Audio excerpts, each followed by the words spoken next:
దేవుని దయను పొంది ఆయన మన ద్వారా కార్యాలు జరిగించడానికి అనుమతిస్తే మనల్ని బలపరిచే క్రీస్తు ద్వారా మనం సమస్తమూ చేయగలం. ఇది కేవలం ఒక చిన్న మాట కాదు, ఇది ఒక సత్యం.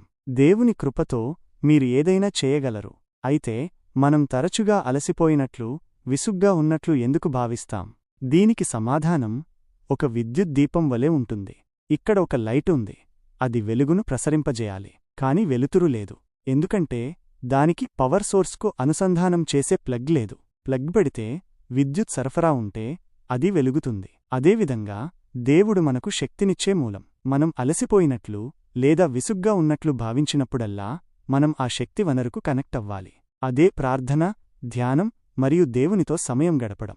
ప్రతి ఉదయం మన ఫోన్లు మరియు ఇతర పరికరాలను పూర్తిగా ఛార్జ్ చేసుకున్న తరువాతే మనం బయటికి వెళ్తాము. వాటి బ్యాటరీ స్థాయిని క్రమం తప్పకుండా తనిఖీ చేస్తాము, మరియు అది తక్కువగా ఉంటే వెంటనే ఛార్జ్ చేస్తాము. మన ఆధ్యాత్మిక జీవితం కూడా అంతే. మనం ప్రతిరోజూ దేవునితో సమయం గడపకుండా బయటికి వెళ్లకూడదు. మన ఆధ్యాత్మిక బ్యాటరీలు పూర్తిగా నిండిన తరువాతే మనం ప్రపంచాన్ని ఎదుర్కోవడానికి సిద్ధంగా ఉంటాము. యేసుక్రీస్తు తన పరిచర్యలో ఎల్లప్పుడూ ప్రజలతో చుట్టుముట్టబడి ఉన్నప్పటికీ తరచుగా ప్రార్థించడానికి ఒంటరిగా కొండకు వెళ్లేవారు. ఆయన తన తండ్రితో కనెక్ట్ అవ్వడానికి సమయం తీసుకున్నారు. మనం కూడా అలా చెయ్యాలి. మనం ఆత్మలో నడవాలని కోరుకుంటే ఎప్పుడు బయటికి వెళ్తున్నామో మరియు తిరిగి ఎప్పుడు లోపలికి వెళ్తున్నామో గుర్తించగలగాలి. ప్రతి ఉదయం దేవునితో సమయం గడపడం మన ఆధ్యాత్మిక పునరుత్తేజానికి కీలకం. శరీర కార్యాలు విసుగుకు దారితీస్తాయి. మనం సొంత శక్తితో చేయటానికి ప్రయత్నించే ప్రతిసారీ మనం అలసిపోతాము. దేవుడు మాత్రమే చేయగల పనులను మనం చేయాలని ప్రయత్నించినప్పుడే విసుగు కలుగుతుంది. మనం మన స్వంత ప్రయత్నాలను ఆపి దేవుని వద్దకు వెళ్లి ఆయన కృపను అడిగినప్పుడు అద్భుతాలు జరుగుతాయి. కృప ద్వారా, విశ్వాసం ద్వారా మనం జీవిస్తాము. మనం ఒంటరిగా దేవుణ్ణి ప్రీతిపరచలేము. అది ఆయన మనలో చేసే కార్యం.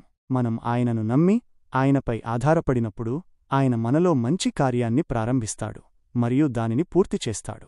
కొన్నిసార్లు మనం ఎవరికోసమైనా ప్రార్థించిన తర్వాత వారు మరింత హీనంగా ప్రవర్తించడం చూస్తాము. ఇది నిజానికి ఒక మంచి సూచన.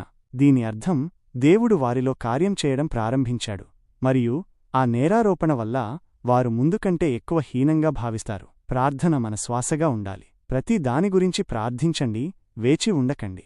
ప్రతిరోజూ నేను అనేకసార్లు ప్రార్థిస్తాను, ఓ దేవా, సహాయం చేయి. యేసు, నిన్ను ప్రేమిస్తున్నాను, సహాయం చేయి. దేవుని ప్రేమ మరియు సహాయం వల్లే మనమిక్కడ ఉన్నాము, మరియు ఆయన మన ద్వారా కార్యాలు చేయకపోతే మనం ఎంతగానో భయపడతాము. అయితే ఆయన ఎప్పటికీ విఫలం కాలేదు. మనం ఆయనపై ఆధారపడినప్పుడు అద్భుతమైన విషయాలు జరుగుతాయి. కాబట్టి మీరు అలసిపోయినట్లు భావించినప్పుడల్లా వెళ్లి ప్లగ్ పెట్టండి. మీ పిల్లలను లేదా స్నేహితులను ఆపనివ్వకండి. షాపింగ్ లేదా ఇతర విషయాలు మిమ్మల్ని ఆపనివ్వకండి. మీరు తప్పనిసరిగా ఆ బ్యాటరీని రీఛార్జ్ చేయాలి. మనం వాక్యాన్ని ఎలా చదువుతామనేది ముఖ్యం. గ్రంథమంతా వాగ్దానాలతో నిండి ఉంది. మనం దానిని ఒక నియమంగా కాకుండా ఒక వాగ్దానంగా చదవాలి. మనం ఆయనను నమ్మితే మరియు ఆయనపై ఆధారపడితే ఆ దయ మనలో ఉంటుంది మరియు ఆయన మన ద్వారా క్రియ చేస్తాడు. ఇది తక్షణమే జరగకపోవచ్చు, కాని కొంచెం కొంచెంగా మహిమ నుండి మహిమకు అభివృద్ధి కలుగుతుంది. దేవుడు అసంపూర్ణంగా వదిలివేయడు. మనం ఆయనతో ఉన్నంతవరకు ఆయన మనల్ని ముగింపు వరకు నడిపిస్తాడు. మనం దేవుడు కార్యం చేస్తున్నాడని నమ్ముతూ ఉండాలి. ధర్మశాస్త్రం యొక్క క్రియల ద్వారా కాకుండా కృప ద్వారా, విశ్వాసం ద్వారానే మనం రక్షణ పొందుతాము. దయతో ఉండటం కూడా దేవుని వరం. ప్రతి ఉదయం మంచం మీద నుండి లేవకముందే మనం దేవుని ప్రేమను మరియు మన జీవితాన్ని ప్రేమించాలని చెప్పుకోవాలి. మనం మనల్ని మరియు ఇతరులను ప్రేమించాలి. మనలోని నూతన సృష్టిని ప్రేమించాలి మరియు దానిని హత్తుకోవాలి. మిగిలినదంతా దేవుడే చూసుకుంటాడు. దేవుడు మన ఒత్తిడిని తగ్గించడానికి ప్రయత్నిస్తున్నాడు. మనం ఆయనకు మన బలహీనతలను అప్పగించాలి. ఆయన మన బలహీనతలోనే తన బలాన్ని పరిపూర్ణం చేస్తాడు. ఆయనకు మన సామర్థ్యం అవసరం లేదు, ఆయనకు మన అందుబాటు అవసరం. మనం వెళ్ళి ఇలా అనాలి, ఇదిగో దేవా, నాలో నువ్వు ఏమైనా చేయగలిగితే నేను ఇక్కడున్నాను. దీనమనస్సు ఒక ప్రధానమైన నీతి. పాపమంతా గర్వంలో వేరుపారుంది. మనం దీనమనస్సు అనే వస్త్రాన్ని ధరించుకోవాలి. ఒకరి పట్ల మరొకరికి గర్వం మరియు అహంకారం లేకుండా ఉండాలి. దేవుడు అహంకారులను ఎదిరిస్తాడు. మనం ఎందుకు విసిగిపోతామంటే మనం మనల్ని లోబరుచుకొని ఆయనను చేయనిచ్చే వరకు మనం కోరుకున్నది పొందలేము.